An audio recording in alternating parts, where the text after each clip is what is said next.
Hello and welcome to Local Edition. I'm Leslie Layton. Well, for a lot of us, those elementary school field trips can be memorable. But for a Huntington Beach 5th grade teacher, she's just returned from a field trip that is certainly unforgettable. And she's here now. Her name is Sandi Lewis, and she's a 5th grade teacher in the Ocean View School District at Lakeview School. Thank you very much for being here. Thanks for having us. Now, where did you just return from? We just returned from Johnson Space Center in Houston, Texas. And what did you do there? We had a very exciting opportunity. We had the privilege of flying aboard an aircraft that is nicknamed the Vomit Comet because they train astronauts how to react in microgravity. And how did a 5th grade teacher react in microgravity? It didn't live up to its name. Yay. So none of us, my team, my cohort, Jeff Hammond and my principal Colette Wright, we all flew on the plane, and we flew a student experiment on the plane that kids have been designing at our school at Lakeview for the past 9 months. So this is a field trip that you went on, but the students particularly benefit because you're going to bring information back to them based on this field, research that they did. So what was the research? Exactly. They wanted to see how different gases would react in microgravity, so the only way we could kind of test that is to fill some balloons with different gases and seeing if those balloons would either float or sink based on different gases. So they had to do lots of scientific research based on the periodic table and different elements and things like that.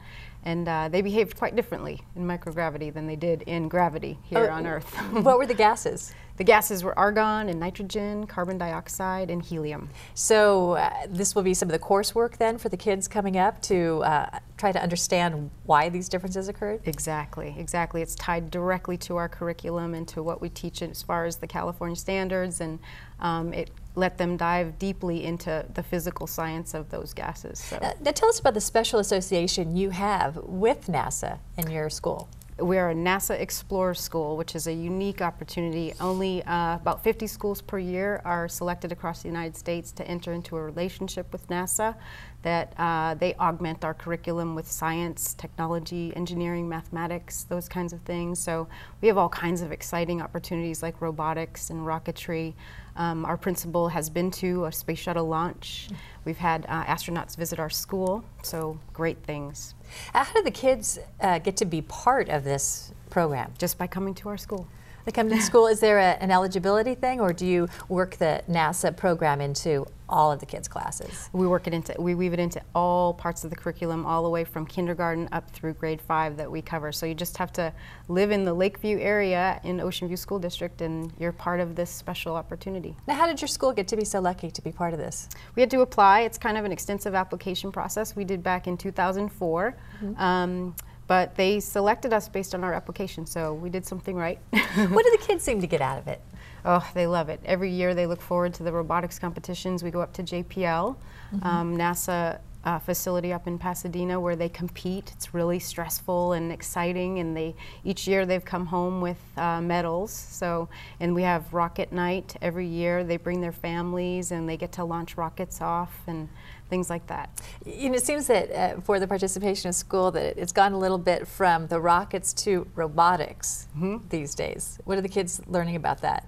They're learning from everything from putting the robots together to actually programming the robots. So they're having that math and technology piece along with, you know, something that a JPL engineer would do for NASA. So it must be fun to see the spark go off for a lot of these kids. It is. That's the best part. It's all about them, and they think that they're going to be a NASA engineer or astronaut someday, and that's then, of exciting. course, they will. Yeah. All right. Thank you very much for being here. It sounds like a lot of fun. And thank you for tuning in. More HLN right after this.